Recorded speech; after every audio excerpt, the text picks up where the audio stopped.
This is Glow in the Dark Radio.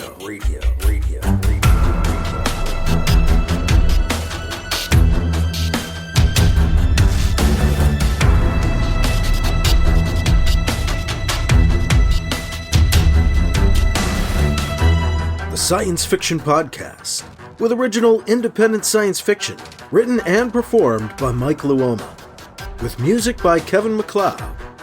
The Vatican Assassin Trilogy and The Adventures of Alibi Jones by Mike Luoma are available in ebook, trade paperback, and audiobook wherever you find your books online.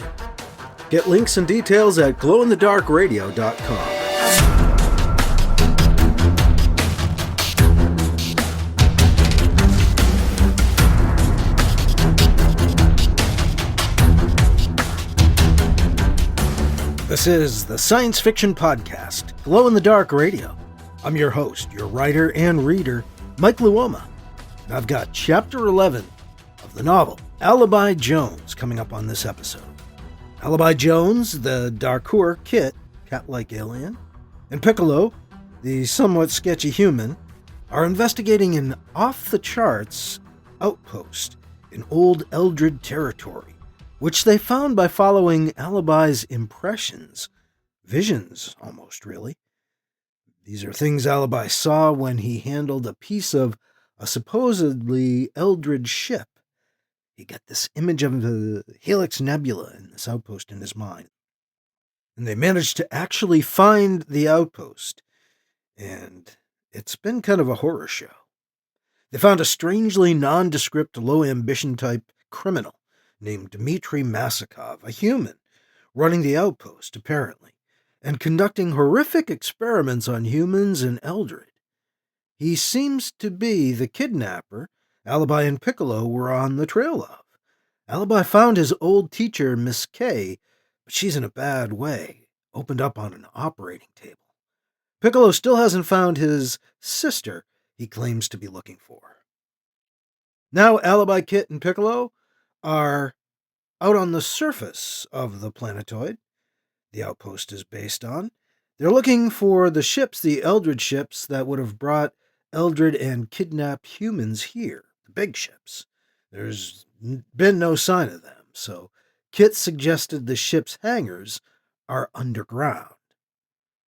So they're going to try to find their way underground as they continue to attempt to get to the bottom of what this Dmitri Masakov is up to, as we get into Chapter 11 of Alibi Jones on Glow in the Dark Radio. In book news, my patrons have just received an early treat for Halloween, a previously unreleased short story I wrote called A Jar.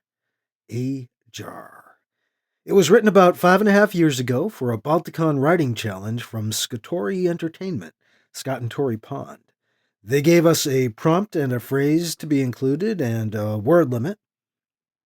But I believe the only time this story has been read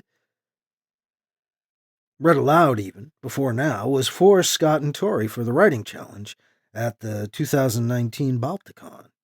I believe it was recorded and there was supposed to be an anthology, but of course then came COVID and I haven't heard anything recently about the project. So I decided to get this one out. The version I just recorded and produced for patrons is a longer one than I submitted. It might have suffered from having had to be edited down from the length I like it at, about 2,700 words or so. They had a limit of 2,200 for the contest. And I didn't win or make it into the finals, so I hope it's good. And they did think everything that was submitted was quality enough to be included in the aforementioned anthology they were putting together, so I took that as a good sign.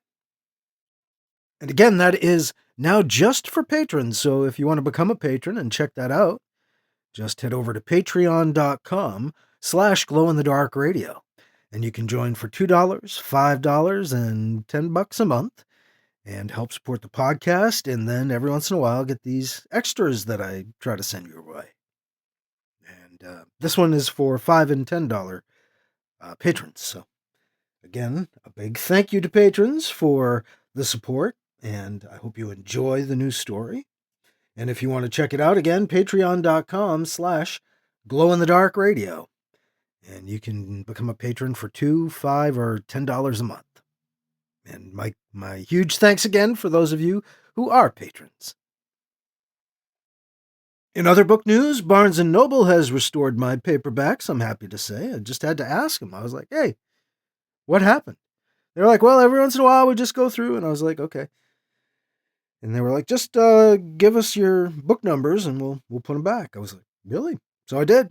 And they did. So pretty cool. And for the first time, not just getting put back, but for the first time, you can get the new paperback of Star-Lord and the Guardians of the Galaxy, the comic book years, an unofficial comic book history.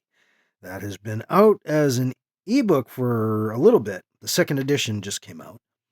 And now it is available as a paperback, and you can get it at Barnes & Noble and at Amazon, and it'll probably be showing up in a few other places now. Speaking of things available digitally, the Alibi Jones Chronological Omnibus is now available digitally from Amazon, Comixology, and DriveThruComics.com.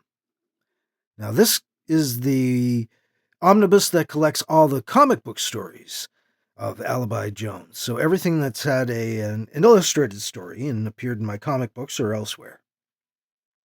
So this includes Alibi Jones The Legacy, which was only so far in Always Punch Nazis Volume 2 from Pilot Studios.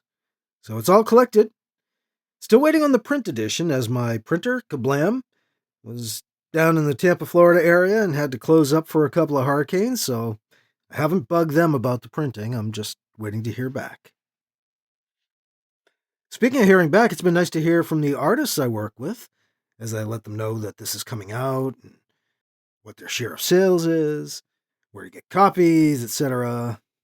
It's been good talking to some guys I haven't talked to for a while, so that's pretty cool.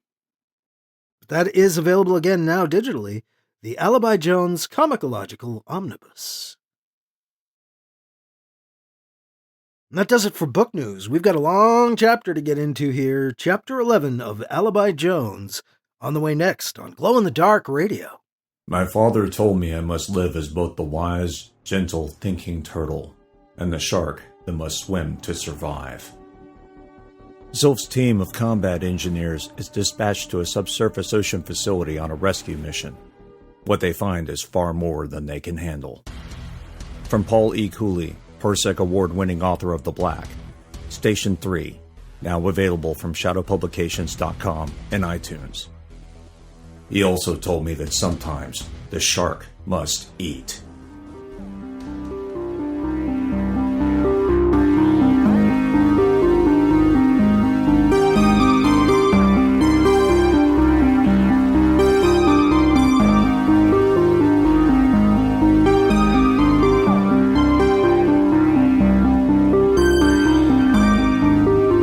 Now here's Chapter 11 of Alibi Jones on Glow in the Dark Radio. The Helix Nebula glows above them. Alibi looks out across the plain, trying to imagine the huge, silver Eldred ship descending from the sky to disappear below the blank gray sands before him. His vision of the planetoid back at Krish's apartment on Rigel 4 returns in a deja vu moment. Alibi experiences a sort of double vision as he sees the image from his mind superimposed on the landscape. This is definitely the place he saw when he touched the scrap of alien metal. He bounces over to the small building. Piccolo follows, catching up as they near the airlock. Kit gets there ahead of both of them. "It is locked," Kit informs them as they approach. Alibi starts to examine the door when Piccolo pipes up beside him. "Yeah, that's an easy one. Here, that lock, let me..." He nudges Alibi out of the way so he can pick the lock. Piccolo gets the door open as easily as he suggests he can. He stands back and lets Kit and Alibi go ahead of him. The three enter through the airlock and soon stand inside the building next to Masakov's transport. The man himself is not in sight. Alibi, Kit, and Piccolo remove their EVA suit helmets and look around. The structure is single-leveled. There's enough space inside for the transport and a bank of 2 elevators, one normal-sized, one extra-large for freight.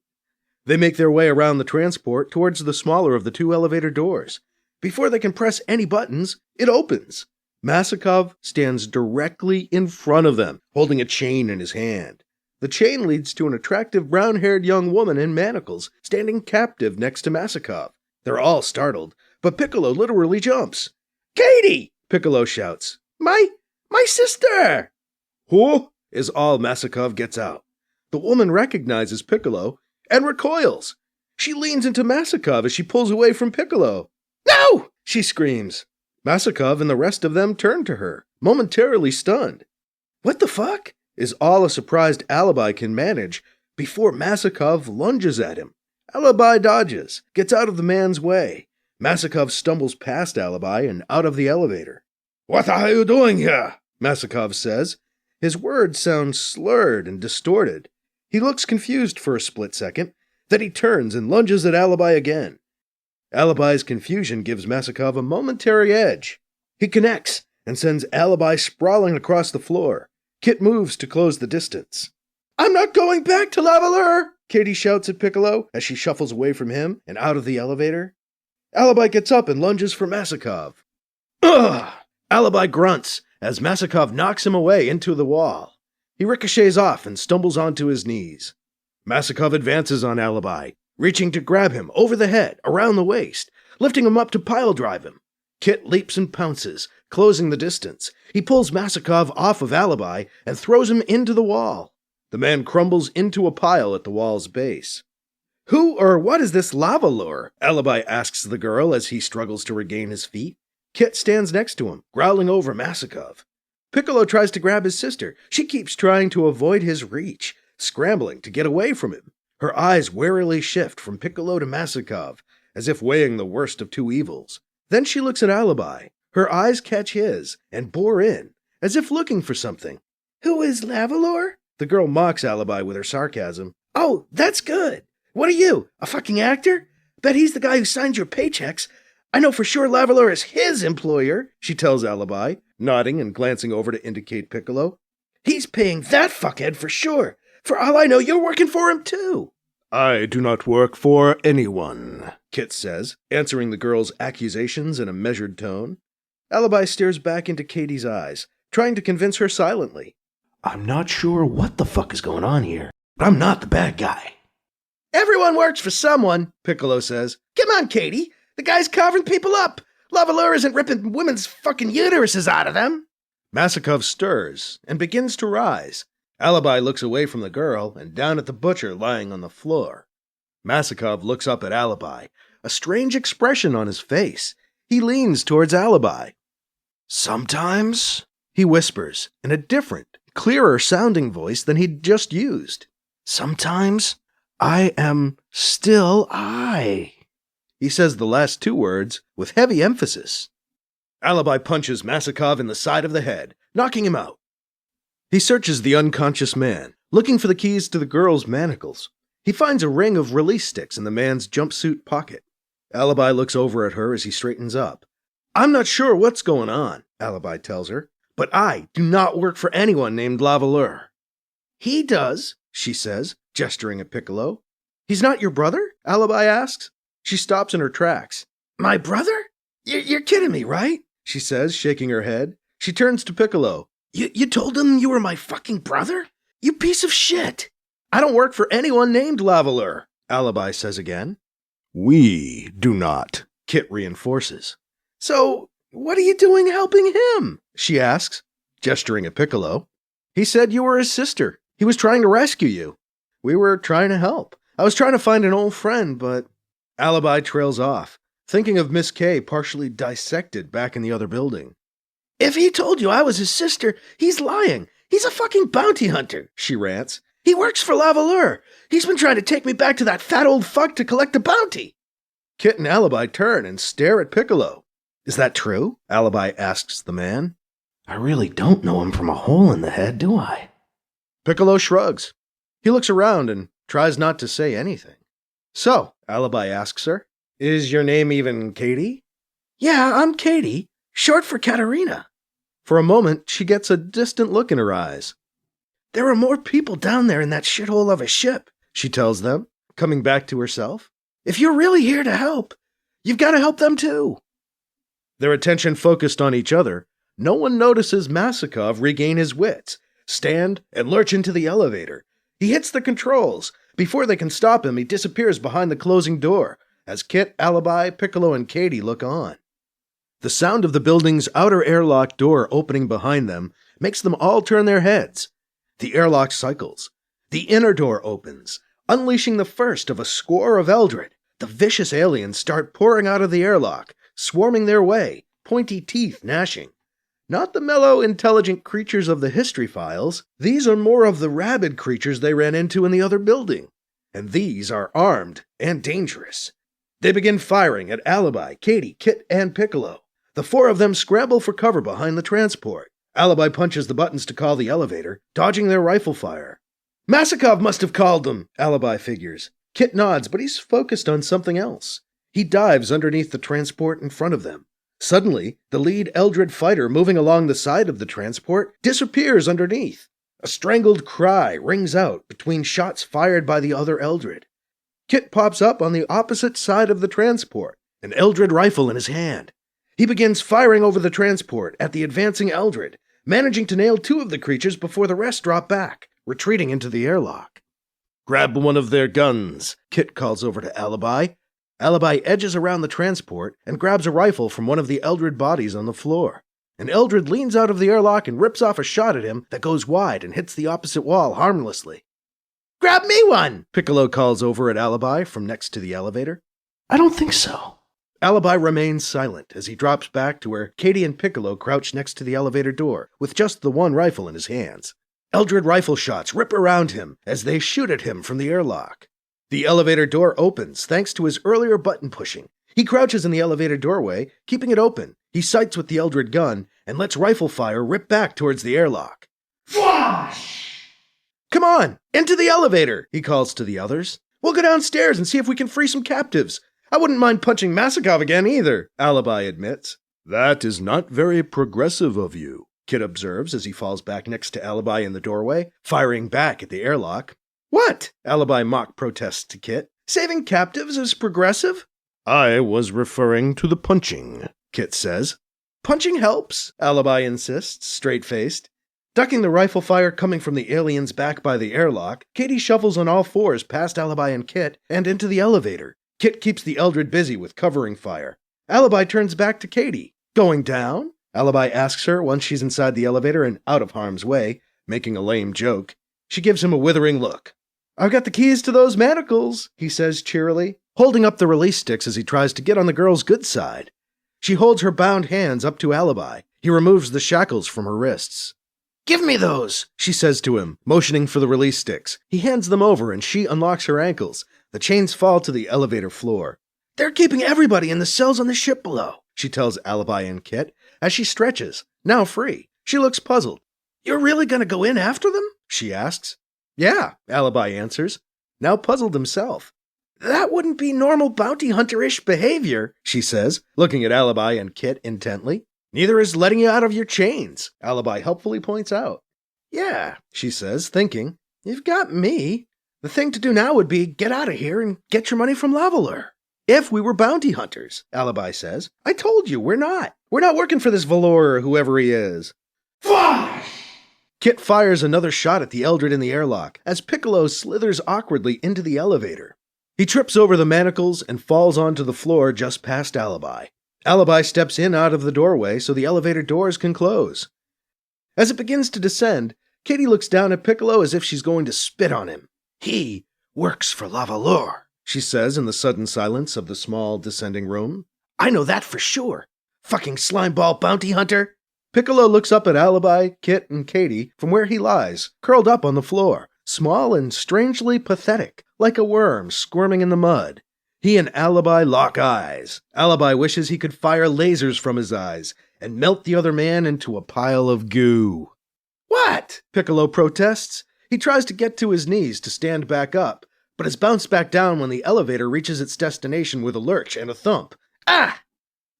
The door opens, revealing a huge underground cavern. It's eerily quiet. Piccolo gets up off the floor, and the four of them leave the elevator. They look around for any sign of Masakov as the door shuts behind them, the sound of it echoing in the vast silence of the underground chamber. It appears to be a natural formation, an underground cave, sealed up and turned into a giant hangar. The lighting looks dim at first. The space itself consumes the light. The vast distance to the other side of the chamber prevents them from even seeing the far wall. The large silver ship parked in the underground hangar also gets in the way. Enormous silver sheets of material are stacked along the wall off to their far left. Structural beams are stacked along the wall as well. On the right side of the cavern, assembly structures are folded up and stored away against the rock wall. The material and means for making the Eldred ships is arrayed around them. Alibi takes out his wand and records the sight, capturing the footage for later. They walk cautiously into the wide open space of the hangar. An Eldred ship like the one they saw back on Junzius sits in front of them. Next to the ship sits an ornate, apparently complex machine with a clear capsule at its center. What the hell is that thing? Never seen anything like that before. Is it Masakov's? Or the Eldred's? Questions run through Alibi's mind as he surveys the scene. Several thick cables run between the ship and the strange machine. They don't appear to be completely hooked up, as several of the cable ends dangle or rest on the ground next to the device. There's no sign of Masakov. Alibi, Kit, Katie, and Piccolo make their way carefully past the new machine over to the side of the ship. The silver oblong of the fuselage curves up above them as they walk between the landing gear to the ship's elevators. The elevators sit in a thick column, stretching down from the belly of the ship 15 meters overhead to the ground in front of them. Alibi calls the elevator, and they ride up into the ship. Even in the elevator, the ship smells foul, as if the recycling systems have failed. Kit grimaces as they rise up in the elevator and enter the ship. "Oh no," the Catman says. "I don't know if I can keep going with you. It smells," he pauses, "like something has died and rotted." When the elevator door opens onto the interior of the ship, the smell gets worse. Kit almost stumbles. "I will go back down and guard the base of the elevator," he tells them, and quickly ducks back inside the elevator, disappearing as the door closes. "Whip!" Piccolo tries to joke. Alibi and Katie look at him with disgust. "Now we only have one gun," Piccolo complains to Alibi, referring back to Alibi's failure to grab him a gun earlier. "If I had a gun, I'd shoot you. In a heartbeat," Katie tells Piccolo, matter of fact. "You're lucky we only have one gun," she tells him, her eyebrows arched and menace heavy in her tone of voice. Piccolo shrinks back from her. As they start down the corridor of the ship, he skulks behind Katie and Alibi, hanging back. "Smells like the recycling system has broken down on the ship. Gross." Alibi makes his way down the ship's corridor, methodically opening cell doors and letting captives out. Seems like the smell gets worse with each cell door that he opens. The poor people. They were given food and water by Masakov and their Eldred captors, but little else. The cells are filthy. Excrement in the corners? Disgusting. Alibi helps an old man up out of the filth of his cell, holding his breath as he does. "Something is draining the ship's power," the man raves at Alibi. "The recyclers stopped working when something began draining all the power." Alibi thinks of the strange machine outside, next to the ship. "Think I know what might be causing a power drain?" "Head for the elevators," Alibi says between gasps. "Take the elevators out." As he, Katie, and Piccolo open more cell doors, letting more victims out, a group of armed and vicious Eldred arrive on scene from elsewhere on the ship. They have smaller weapons, designed for shipboard combat. Sha! Sha! They fire at Alibi and the freed captives. Flush! Alibi shoots back, quickly leveling two of the fuzzy threats. The surviving aliens fire back. Sha! Piccolo runs up to one of the downed Eldred and picks up a ship's pistol. He lifts it and fires at the other Eldred, pushing them back. Sha! Alibi moves up next to Piccolo. They fire into the group of hostile aliens, driving the remaining Eldred away from the newly released prisoners. Sha! Flush! Katie calls the stunned victims over to her. She sends them on, down in the elevator, and out of the ship. The last surviving Eldred retreats, leaving Alibi, Piccolo, and Katie standing alone in the corridor in sudden silence. "Okay, back to it," Alibi says, trying not to smell the air he's breathing. He holds his nose and then opens cell door after cell door. He directs the former prisoners down the ship's corridor. Katie puts them on the elevator and on their way out of the foul Eldred vessel. Alibi opens every door he can find as he walks down the hall. Reaching the corridor's end, Alibi yanks open a door that won't slide automatically. He's startled as he comes face to face with a small group of Eldred. They're unarmed, but turn an attack, each of the aliens grabbing at him with sharp clawed hands. Damn, they could rip me to shreds with those hand hooks. Fwash! Fwash! He fires at them at point-blank range. It takes only 2 sweeps with the blaster beam to cut them all down. Alibi's heartbeat is racing as he drops the rifle to his side and looks around the small room. It looks like any other cell. No apparent strategic reason for the 5 Eldred to be in the room. Must have been trying to hide in here. Wonder if they were the ship's crew. Piccolo walks up behind Alibi. He looks over his shoulder at the still smoking alien corpses. "Damn," Piccolo mutters. "Hey, Alibi," he asks, recovering. "Do you think there were more prisoners on the upper deck?" "I don't know. Should have a look, huh?" Alibi steps out of the cell past Piccolo. He looks around the corridor to see if there are any more Eldred. None in sight. He spots an access tube door. "All clear! Come on! This looks like the way up," Alibi tells Piccolo. Alibi climbs the access tube up to the ship's 2nd floor. Piccolo follows. The deck appears empty. No sign of any Eldred, nor prisoners. It also smells better. They open all the cabin doors they can find as they make their way down the ship's corridor, but no surprises emerge. The 2 of them climb another access tube back down to the prison level, discovering a side corridor they haven't yet checked in the process. They find more prisoners waiting. Had a feeling we weren't done yet. Alibi opens a cell door to let out another kidnap victim. She seems dazed, blinking at the new light streaming into her cell. "Head for the elevators to get out," Alibi tells her. "Down the corridor and through that door. There's a girl named Katie on the other side. She'll show you where the elevator is so you can get out of here." The woman stares at him without saying a word. She creeps past him and limps down the ship's corridor in silence. Piccolo lets a girl out across the corridor. Alibi opens the next door and frees another, sending the poor woman down to the elevators. Alibi and Piccolo work their way back towards the center of the ship, opening cell doors and letting people out as they, too, head for the elevators. When Alibi opens the door on an empty cell, he realizes he's come full circle, back to where he started. The captives all now set free. Prisoners released, Alibi grabs Katie and hustles her into the elevator to get them out of the ship. They reach the hangar deck, the floor of the cave. Kit straightens up to greet them as they emerge from the landing tower. Is that everyone? "All except for Piccolo," Alibi informs him. "He's on his way down now." "Should have locked him up and left him in one of those fucking cells," Katie growls. Piccolo walks out of the elevator to find the other 3 staring at him. "What?" he asks. "Like you have to ask," Katie spits back at him. Alibi looks around, trying to spot Masakov, but he's not in sight.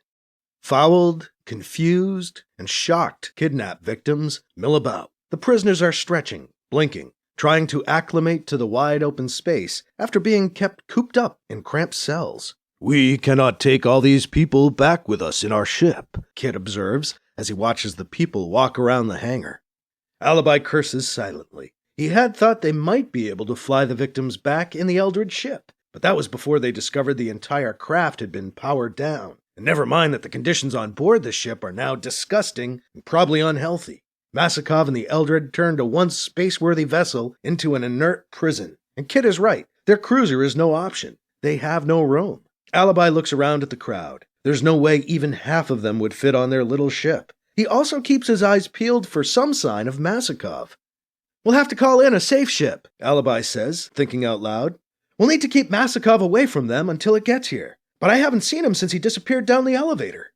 Alibi looks at the faces in the crowd to see if Masakov is attempting to blend in with his victims. Where are you? Alibi turns away from the crowd. He spots a lone figure by the front of the Eldred ship, next to the strange machine. As Alibi watches, the figure lifts a dangling cable to attach it to the side of the device. Alibi tries to casually saunter over towards the front of the ship. As Alibi watches out of the corner of his eye, Masakov connects what look like power conduits to the machine. Piccolo, noticing Alibi's odd behavior, walks over to him. "What are you?" Piccolo follows Alibi's line of sight and spots Masakov. "No shit!" Piccolo brings up his pistol and fires at Masakov. Shah! The beam hits the ground near Masakov's feet, knocking him down. Did he kill him? "Hey!" Alibi shouts at Piccolo. "Don't kill him! We need to find out what he's doing here!" Sorry, Piccolo says, sarcasm in his voice. I'll try not to injure our enemy. It is becoming difficult to determine just who the enemy is, Kit says as he walks up. He lets his glare linger on Piccolo. Alibi decides to stare at the man too. Piccolo looks back and forth between them. Oh, come on, Piccolo protests. You ladies want my help or not? I do not know, Kit says. I no longer know who you are. And I must admit, I am not sure now that I ever truly did. Really? Piccolo says with some attitude. How well do you really know who anyone is? A legitimate question, Kit grants. I judge by actions. Yours were already suspect. Great! Piccolo says, and he sighs with exaggerated exasperation. You lied, Alibi explains, repeatedly. I thought you wanted to get this guy, Piccolo blurts out, trying to change the topic. I do, Alibi says. I'm just trying to decide whether or not I want to get you more. Great! Now you want to get me? What the fuck? You are not who you said you were, Kit says, matter of fact. This throws everything about you into doubt. Does it really? Piccolo challenges them. It sure would get a lot easier if you two stopped talking to that fuck and got rid of him, Katie says as she nears the group, making her presence known and making her point. She looks around, apparently frustrated that she doesn't have a weapon to do the job herself. Piccolo, in their focus and under scrutiny, backs away from them. Discussion is pointless. We must get Masakov, Kit says. He nods over at the Eldred ship. This is foolish. While we argued, he escaped. Masakov is now out of sight, but the machine next to the ship has begun to glow and crackle with energy. Oh man, I bet he's inside of that thing. Come on, Alibi shouts as he runs up to the machine. Static electricity in the air makes Alibi's hair stand on end the closer he gets. Thin blue-white lightning bolts flicker off the energy field that pulses around the machine, licking the air in front of Alibi like snake tongues of cold fire. One connects with him as he approaches, wrapping around him, sending voltage through his system. He flies backwards into Kit and Katie. They cushion his fall, but he's out cold. Piccolo decides to try approaching the machine. He suffers a similar fate, coming to a rolling, tumbling halt on the ground next to Alibi.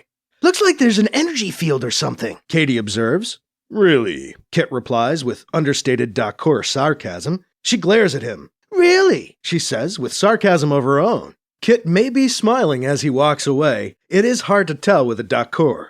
He approaches the machine. The sight of Kit's luxuriant coat of fur suddenly rising to stand on end in the static is comical, and Katie starts to laugh. Please, Kit says, turning back to glare at her. Sorry, she yells at the staticky Catman. You look like a giant prickly porcupine.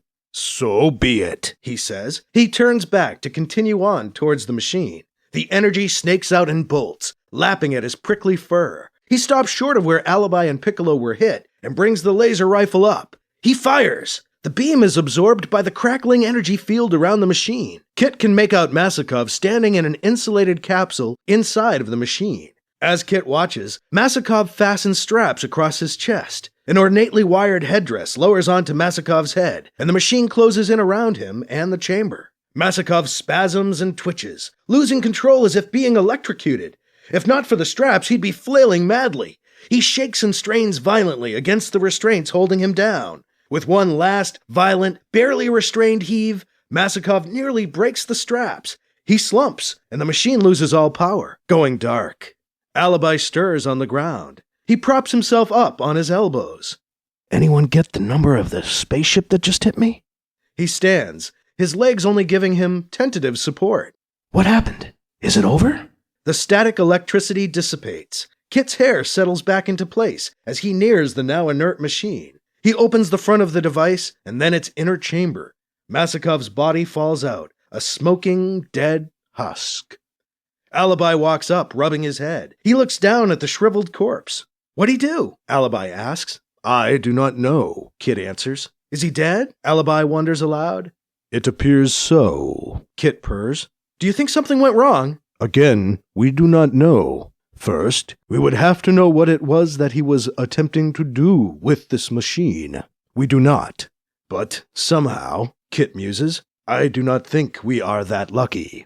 Is he dead? Piccolo asks as he walks over to them. He's rubbing his head too, recovering from the shock that sent him sprawling. Looks like, Alibi says. Shoulda let me kill him, Piccolo says with an I told you so attitude. Shut up, Alibi cuts him down. He turns away from the man. He pulls out his wand to call for a safe ship to come for the freed captives. What happened? Katie asks as she approaches. Not sure, Alibi admits. He's a little distracted, typing a message into his wand so it will send whenever he gets an interstellar connection. He dead? She asks, nodding at Masakov's body on the ground. Looks like, Piccolo answers. She glares at him with pure hatred. What? He protests. She turns away from Piccolo. She confronts Alibi, standing on her toes but still only coming up to his chin. Are you going to be able to get us all out of here? I'm calling the Solar Alliance. They'll send a ship, he tells her. He waves the wand, waiting for the call back from the SAIF, confirming they'll send a ship in to rescue Masakov's victims. Ding! Finally, Alibi says. I just got a connection. The message just went off to the mediation service. An awkward, silent moment passes between the four of them as Alibi watches the wand for the sign of a reply. And they confirm they're sending a ship. Alibi shares the good news. Katie looks at him, suspicious. Swear to me you aren't working for Lavalure, she demands, looking up to stare him in the eye. I swear, he says with a hint of exasperation.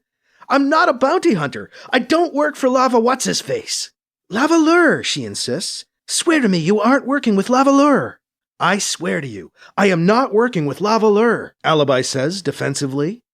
Good, she says, backing off a bit, her intensity diminishing. Now promise me you won't let him take me back to Lavalure, she demands, pointing an accusatory finger at Piccolo. I promise, Alibi says easily. There's no way I'd let him take you to What's-His-Face. Hey, Piccolo protests. What? Alibi asks him with a glare. Well, I helped you get this far, you know. He tries to explain himself. What? Alibi repeats. Did you expect me to let you take off with her? Now that we know she's not your sister? Well, I guess I did kind of think I'd... Fuck you! Alibi cuts him off in a loud voice. I don't believe in slavery or bounty hunters. Slavery? I ain't no slaver. I just have a... He stops. A job to do, he says, sounding small. Alibi turns his back on the man to talk to Katie.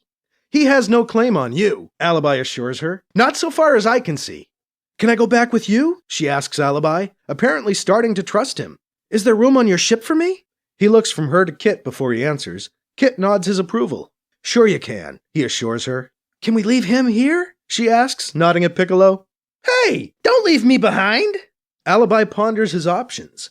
If we leave him behind, he'll just come after you, Alibi points out to Katie. I think we have to take him with us, so we can keep an eye on him. You know what they say, friends close, enemies closer. She's disappointed. Piccolo seems puzzled, unsure which way he should go. Maybe I should stay here with the freed prisoners, he wavers, realizing he's already lost his true quarry for the time being. Yeah, no, I don't think so, Alibi tells him. We'll take both you and Katie back with us. I know people in high places. We'll take care of this Lavalure guy, negotiate with him. The Solar Alliance can settle this. Great, Katie says. She doesn't believe Alibi has the power he thinks he does, but decides she'll trust him anyway. Yeah, right. Piccolo is also not convinced.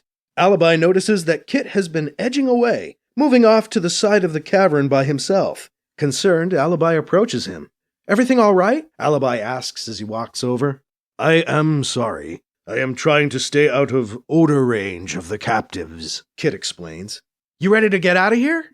More than ready. I will call the elevator. Kit leaps away and speeds for the elevator doors on a roundabout path as he tries to avoid the worst of the smell. Alibi looks around at the crowd of shell-shocked former captives milling around in the hangar. Gotta let them know what's going on. Hey! He shouts. Hi! Could I... He pauses. The people seem lost, inattentive thanks to the shock of their captivity. Attention! Your attention, please! He shouts again. Heads begin turning in his direction, so Alibi continues. Your attention, please! We've called a Solar Alliance ship, and it's on its way here to pick you up. Murmurs ripple through the crowd as they begin to take in what he's saying. That's right.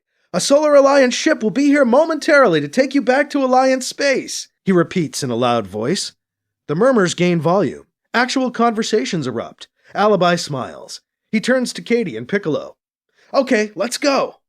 The three of them make a beeline for the elevator door, now held open by Kit. But Alibi is forced to halt when a woman in filthy clothes runs up and grabs at him. "Wait! Where are you going? You can't leave us like this!" she cries. Alibi evades her grasp while he tries to reassure her.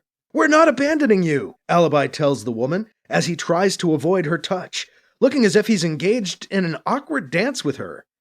"There's a safe ship on its way here now, I promise. They'll take you back to Alliance space, like I said. The ship we came in isn't big enough to take everybody. And that ship over there has been drained of power, so we can't use it." He backs away from her as he gestures up at the huge Eldred vessel. She stops lunging at him to look back at the ship. "Never getting back on that thing," the woman says. She shakes with a chill. "No, can't say I blame you for that," Alibi says with true sympathy. Guess that really wasn't an option. "The safe ship will be here soon, I promise," he repeats. The woman relaxes and lets him continue on his way unmolested. He leaves her behind to catch up with the others at the elevator. The door closes behind him as he steps inside.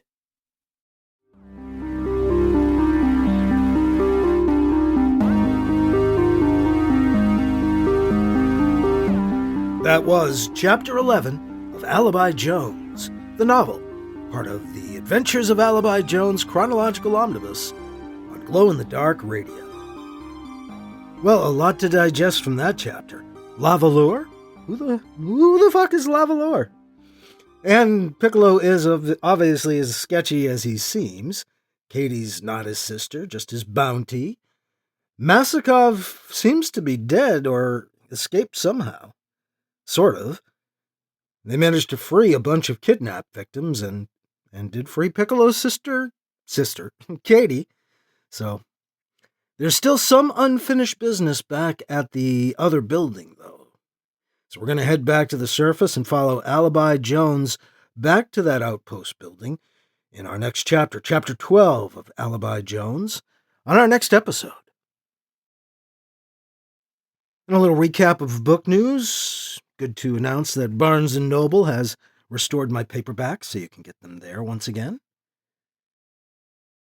You can now get all the Alibi Jones comics collected together under one cover as the Alibi Jones Chronological Omnibus.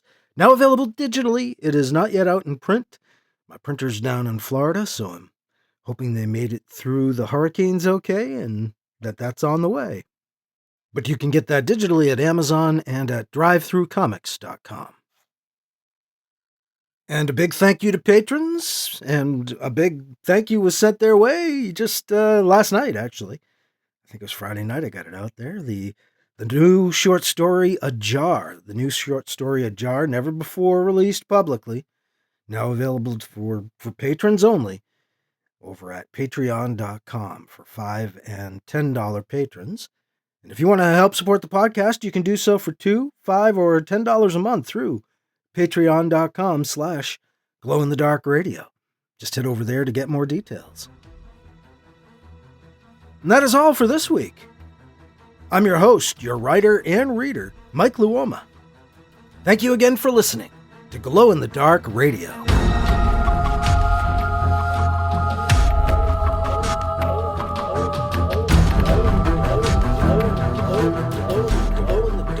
Glow in the Dark Radio.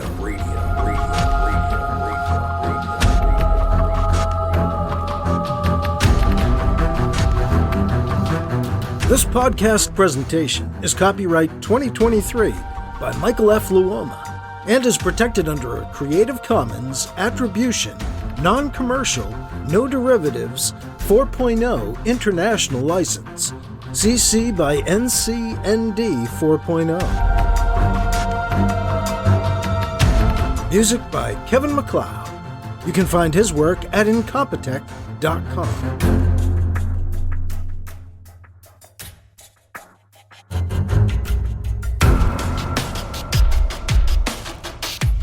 Mike's books are available in ebook, paperback, and audiobook, wherever you find books online. Get links and more details at glowinthedarkradio.com and mikeluoma.com.